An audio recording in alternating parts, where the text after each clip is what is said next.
찬송가 405장 찬양하겠습니다.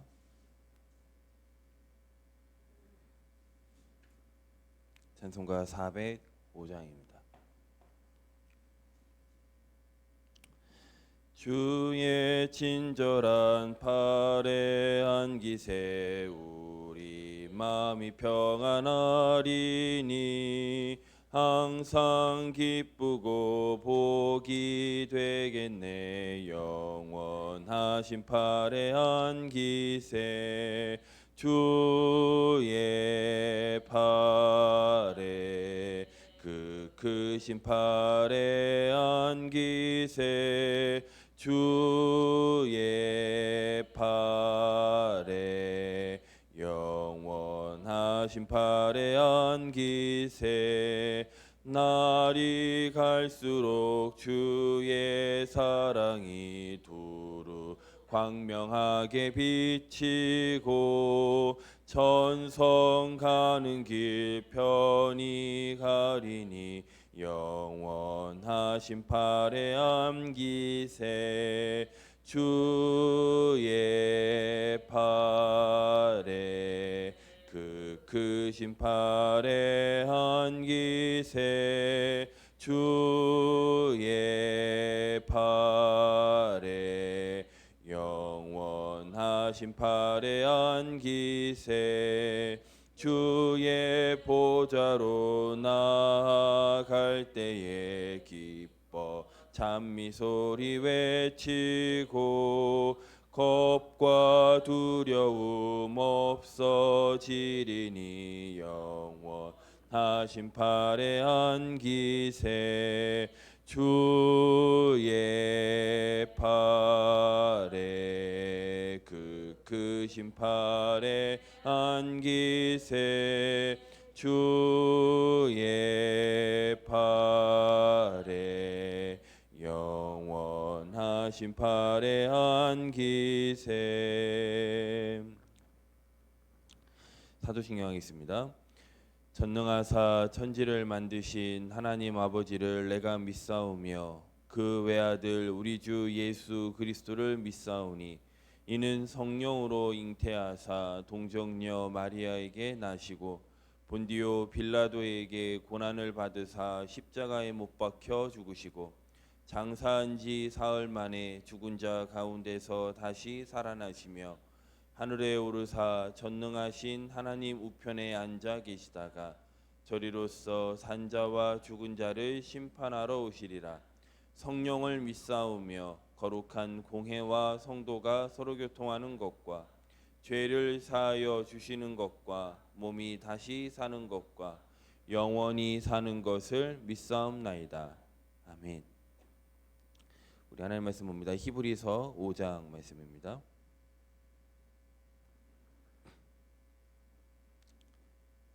우리 1절에서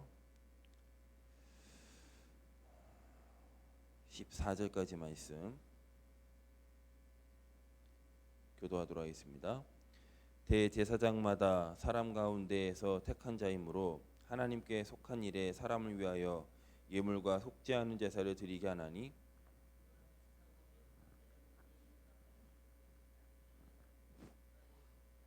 그러므로 백성을 위하여 속죄제를 드림과 같이 또한 자신을 위하여도 드리는 것이 마땅하니라.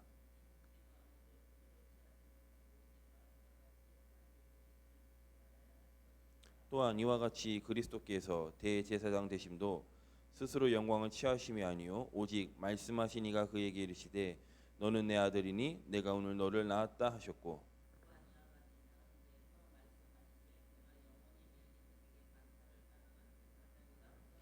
그는 육체에 계실 때에 자기를 죽음에서 능히 구원하실 이에게 심한 통곡과 눈물로 간구와 소원을 올렸고 그의 경건하심으로 말미암아 들으심을 얻었느니라. 온전하게 되셨은즉 자기에게 순종하는 모든 자에게 영원한 구원의 근원이 되시고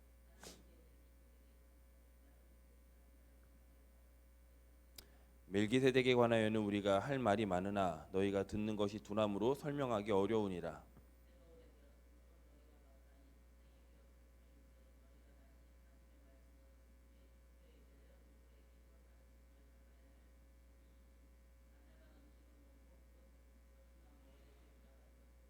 이는 젖을 먹는 자마다 어린아이니 의의 말씀을 경험하지 못한 자요.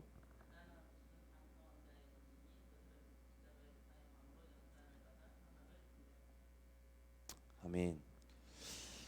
도대체 예수님이 누구신가에 대해서 히브리 기자는 끊임없이 지금 말하고 있습니다. 천사보다도 모세 율법보다도 그리고 사장이 누구였죠?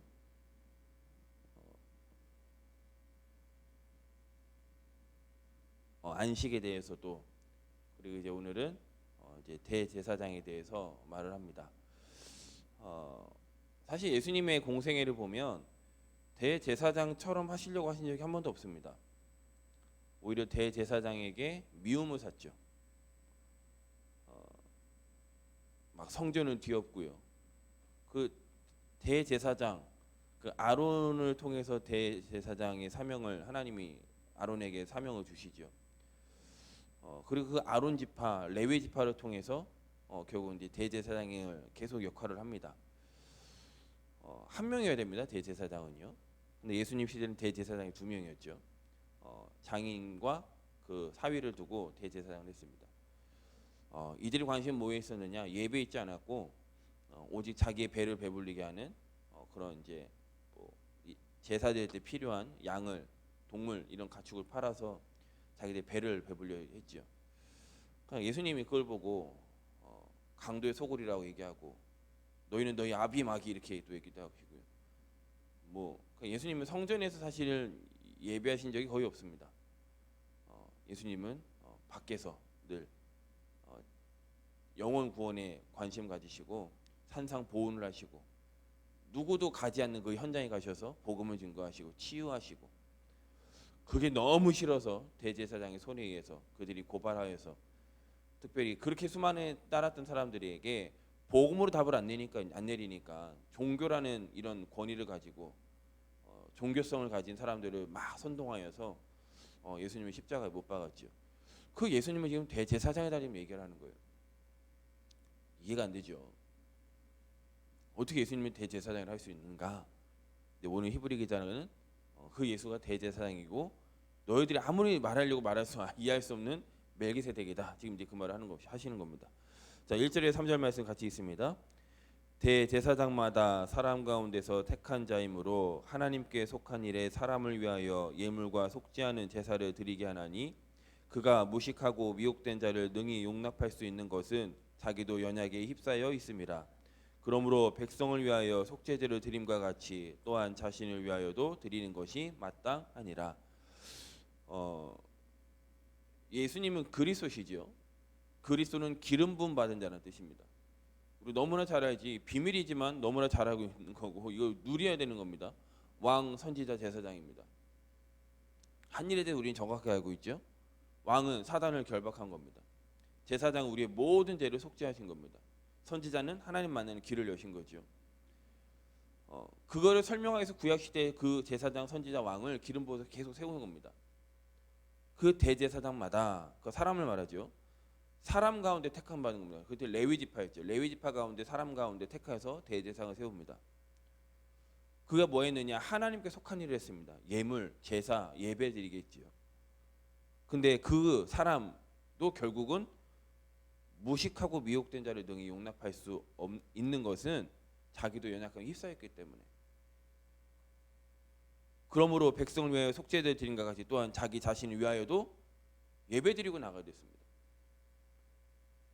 이런 연약한 완전한 그런 존재를 어찌 보면 예수님과 지금 비유한 거예요. 4절이 이렇게 합니다. 이 종기는 아무도 스스로 취하지 못하고 오직 아론과 같이 하나님의 부르심을 받은 자라야 할 것이니라. 이거 지금 예수님의 빗대어서 지금 아론 대제사장 지금 얘기하는 겁니다. 우리가 어저께에는 큰 대제사장이라고 했죠. 예수님 향해서 큰 대제사장이라고 했습니다. 근데 참 이해가 안 되는 거죠. 대제사장이면 대제사장이고 제사장이면 제사장이 무슨 큰 대제사장이냐. 은혜고 하나님 우리에겐 이 시대 살아가게 하는 건데, 지금 히브리 기자에게 히브리서를 쓴 히브리 기자는 히브리인들에게 지금 자기들이 가장 피부에 와닿는 거니까요. 그 대제사장마다 사람 가운데, 다시 말해 예수님도 사람의 몸으로 오셨다는 거예요. 하나님이신데 우리 인간을 구원하기 위해서 가장 연약한 몸으로 오셨다는 겁니다. 그분이 직접 속죄 제가 되신 거예요. 본인이 직접 십자가 못 박아서 죽으신 겁니다. 그래서 예수님이 죽고 다 이루었다 했을 때 휘장이 위에서 아래로 확 찢어지죠. 대제사장만 들어갈 수 있는 성전 안에 완전히 찢어지면서 누구나 들어갈 수 있는 겁니다. 그래서 베드로전서에 보면 우리는 만인 대제사장으로, 만인 제사장으로 하나님 앞에 담대하게, 어제 말씀드린 은혜를 받기 위해 담대하게 우리가 하나님 앞에 나올 수 있는 겁니다. 이 복음 말하고 싶지 않나요? 하나님 앞에 나가야 되는데 우리 인간이 하나님 앞에 나갈 수 있는 길은 오직 예수밖에 없거든요. 하나님 만나는 길은 오직 예수밖에 없거든요. 사단의 손에 빠져나오는 길은 오직 예수밖에 없는데 그 복음을 말하는 증거하는 하나님이 저와 여러분을 이 시대에 증인으로 부르셨다는 거예요. 그 인도를 받는 겁니다. 그 인도를. 어디 가면 뭐 잘 될까? 내가 이게 필요한데 하나님 나를 인도해 주세요. 그게 아닙니다. 영원 구원하는 이 복음 들어야 되는데 하나님 이 복음 들을 자를 향하여서 나를 인도해 주세요. 나의 삶을 사용해 주세요. 나의 업을 하나님 사용하여 주옵소서. 5절에서 6절입니다. 같이 있습니다. 또한 이와 같이 그리스도께서 대제사장 되심도 그리스도 그 스스로 영광을 취하심이 아니요 오직 말씀하신 이가 그에게 이르시되 너는 내 아들이니 내가 오늘 너를 낳았다 하셨고 또한 이와 같이 다른 데서 말씀하시되 내가 영원히 멜기세덱의 반차를 따르는 제사장이라 하셨으니 그리스도께서 대제사장 되심도 스스로 영광을 취하심이 아니요 오직 말씀하시니 하나님 말하죠. 그에게 이르시되 너는 내 아들이라 내가 너를 오늘 낳았다. 하나님이 낳으셨기 때문에 하나님 아들로 낳으셨기 때문에 예수님은 곧 하나님이세요. 그 하나님이신 예수님께서 원래는 대제사장은 레위 지파를 통해 나와야 됩니다. 근데 우리가 이해할 수 없지요. 멜기세덱 창세기에 기록되어 있죠. 의의 왕, 평강의 왕, 어디서 출생하는지 모르는. 근데 아브라함이 그 멜기세덱을 만나고 10의 1조를 드리죠. 근데 그 멜기세덱이라는 말이 또 시편에도 나옵니다. 다윗이 자기 시를 쓰면서 멜기세덱의 이름을 기록합니다. 그래서 마태복음 1장 1절에 아브라함과 다윗의 자손 예수 그리스도의 계보라. 예수님은 레위 지파에서 나온 게 아니라 다윗의 자손을 통해 나와요. 완전히 트럭해버리는 거예요. 그분을 어떻게 얘기하느냐? 7절에서 10절입니다. 같이 있습니다. 그는 육체에 계실 때에 자기를 죽음에서 능히 구원하실 이에게 심한 통곡과 눈물로 간구와 소원을 올렸고 그의 경건하심으로 말미암아 들으심을 얻었느니라. 그가 아들이시면서도 받으신 고난으로 순종함을 배워서 온전하게 되셨은즉 자기에게 순종하는 모든 자에게 영원한 구원의 근원이 되시고 하나님께 멜기세덱의 반차를 따른 대제사장이라 칭하심을 받으셨느니라. 어렵습니다. 하지만 분명한 사실, 하나님이 우리를 구원하기 위해서 육체의 몸, 인간의 몸 오셨고 우리가 죽어야 되고 우리가 저주당해야 되는데 그분이 우리의 저주와 재앙을 단번에 십자가에서 끝내셨고 하나님이라는 증거로 부활하셔서 지금 우리와 성령으로 함께 하신다는 것, 그걸 보고 복음이라고 합니다. 그리스도는 곧 복음입니다. 복된 소식. 그 복음을 하나님이 저 여러분에게 전할 자로 부르셨는데, 하나님 우리를 택하셨는데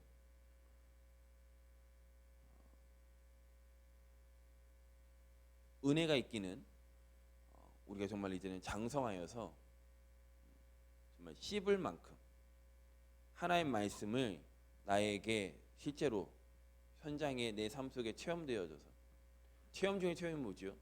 나를 통해 영혼이 살아나는 거예요. 아무리 뭐 요즘 어떤 책 보니 누가 그런 얘기 하더라고요. 골프를 책으로 배웠대요. 축구를 책으로 배웠어요. 농구를 책으로 배웠어요. 그러니까 나름 되더랍니다. 나름 뭐 농구책, 뭐 골프책, 뭐 어떻게 스윙을 합니다. 이런 거 보면서 아 이렇게 하면 되겠구나 이렇게 배운 거죠. 근데 그 사람이 그런데 수영은 안 되대 이러더라고요. 수영은 책으로 배워도 안 된다 그러더라고요. 수영은 직접 뛰어야 되죠.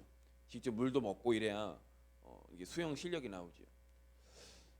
하나님 우리에게 주어진 그 현장, 하나님 말씀, 그 말씀 살아 있습니다. 그 말씀은 우리와 지금 함께 하십니다. 어느 곳에 있든지 함께 하십니다. 그러니까 요셉은 노예로 있어도 감옥에 있어도 함께 하신 하나님을 누린 거예요. 초대교회는 카타콤 시대에는 성경 이런 두루마리 성경 갖고 다닐 여유가 없습니다. 갖고 다니면 바로 뭐 즉시 잡히니까요. 굉장히 어려운 시대였습니다. 근데 그들은 하나님 앞에 예배했습니다. 지금 코로나로 우리가 지금 사실 예배하는데 많이 제약들이 있지요. 뭐 이제는 옛날에는 걸리면 안 된다는 그런, 걸리면 막 손가락질 당하는 그런 분위기여서 더더욱 조심했었고, 지금은 워낙 또 전파력이 빠르다 보니 또 우리가 또 조심해서 할 수밖에 없죠. 그렇다면 가정에서 드리는 예배는 예배가 아닙니까? 가정에서 드리는 예배도 예배예요. 어떤 예배요? 그리스도로 붙잡는 예배는 예배가 되는 겁니다. 그 단단한 음식을 먹고 어느 곳에 있든지, 그거 지금 히브리 기자가 얘기하는 겁니다. 11절에서 14절 같이 있습니다. 멜기세덱에 관하여는 우리가 할 말이 많으나 너희에게 듣는 것이 두나무로 설명하기 어려우니라. 때가 오게 되었으므로 너희가 마땅히 선생이 되었을 터인데, 너희가 다시 하나님의 말씀의 초보에 대하여 누구에게서 가르침을 받아야 할 처지이니, 단단한 음식은 못 먹고 젖이나 먹어야 할 자가 되었도다. 이는 젖을 먹는 자마다 어린아이니 의의 말씀을 경험하지 못한 자요, 단단한 음식은 장성한 자의 것이니 그들은 지각을 사용함으로 연단을 받아 선악을 분별하는 자들이니라. 예수님이 제자들을 부르시죠. 그 제자들을 하나님이 원하시어 부르셨고 함께 하셨습니다. 그리고 또 나가 전도도 하며, 함께 하시면 곧 전도입니다. 그리고 귀신을 내쫓는 권능도, 왜냐? 세상은 귀신이 붙잡고 있기 때문에 하나님 나라를 임할 수 있는 권능 하나님이 주신 겁니다. 그걸 3년 동안 예수님이 함께 하시면서 또 어느 때는 2인 1조로 나가 현장을 보게도 하셨고, 또 경험한 걸 보고 막 기뻐하면은 그걸로 들뜨지 말아라. 내 봤다. 너 이름이 천국에 기록된 거 그걸로 기뻐해라. 라면서 예수님 수없이 말씀하시죠. 그리고 이제 우리가 흔히 말하는 이제 부활 메시지를 통해서 이 사명을 제자들에게 말합니다. 그래서 제자들은 이 단단한 음식을 씹어서 현장으로 흩어져서 그 복음을 전하다가 순교합니다. 순교가 중요한 키가 아니라 복음을 전하러 갔다는 겁니다.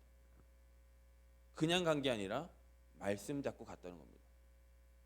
만민에게 모든 족속에게 땅끝으로 가라라는 그 말씀을 붙잡고 간 것이지 그냥 흩어진 게 간 게 아닙니다. 심지어 안 가니까 하나님이 환란을 통해서라도 흩어지게 만드시죠.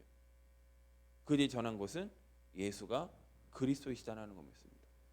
히브리 사람들을 만나면, 유대인들을 만나면 오늘 히브리 기자처럼 그 예수가 유대인 대제사장이시고, 그 예수가 곧 안식이시고, 그 예수는 천사보다도, 천사랑 비교할 수 없고, 우리 조상이 그토록 존경하는 모세 비교할 수 없는 그 예수. 이제 멜기세덱에서 계속 얘기합니다. 히브리 기자가요. 너희가 알 수 없다라게 처음에 몇 절이죠? 11절에 얘기하지만 계속 얘기합니다. 왜냐? 그리스도를 말씀하기, 증거하기 위해서죠. 저 여러분이 현장에서 다른 거 하는 거 아닙니다. 예수 믿으면 잘 된다, 건강해진다, 예수 믿으면 자녀가 잘 된다, 그런 말 하는 거 아닙니다. 할 필요도 없고요. 예수가 곧 그리스도시고 당신의 모든 문제 해결하셨다. 눈에 보이는 문제가 문제가 아니잖아요. 눈에 보이지 않는 문제가 진짜 문제잖아요. 그 문제가 근본 문제잖아요. 그 문제의 해결자 그리스도, 그 복음을 증거하는 저 여러분의 삶, 또 여정, 걸음 되시기를 예수 그리스도 이름으로 축복하겠습니다. 우리 아침 기도 같이 기도합니다. 하나님, 오늘도 하나님 자녀의 신분을 가지고 하루를 시작하게 하심을 감사드립니다. 오늘 하나님이 나와 함께 하시고 인도하시고 동행해 주옵소서. 오늘 하루도 환경과 문제에 속지 않고 기도함으로 응답받게 하여 주옵소서. 내 마음과 생각과 삶에 성령 충만을 내려 주옵소서. 예수 그리스도의 이름으로 기도할 때 사단은 결박되어 떠나가고 문제는 해결되어지고 하루 종일 기쁨과 감사가 넘치도록 도와주옵소서. 나와 지금도 함께 계시는 예수 그리스도 이름으로 기도합니다. 아멘. 기도를 마칩니다. 하늘에 계신 우리 아버지시여, 이름이 거룩히 여김을 받으시오며 나라의 임하옵시오며 뜻이 하늘에서 이루어진 것 같이 땅에서도 이루어지이다. 오늘날 우리에게 일용할 양식을 주옵시고 우리가 우리에게 죄 지은 자를 사하여 준 것 같이 우리의 죄를 사하여 주옵시고 우리를 시험에 들게 하지 마옵시고 다만 악에서 구하옵소서. 대개 나라와 권세와 영광이 아버지께 영원히 있사옵나이다. 아멘.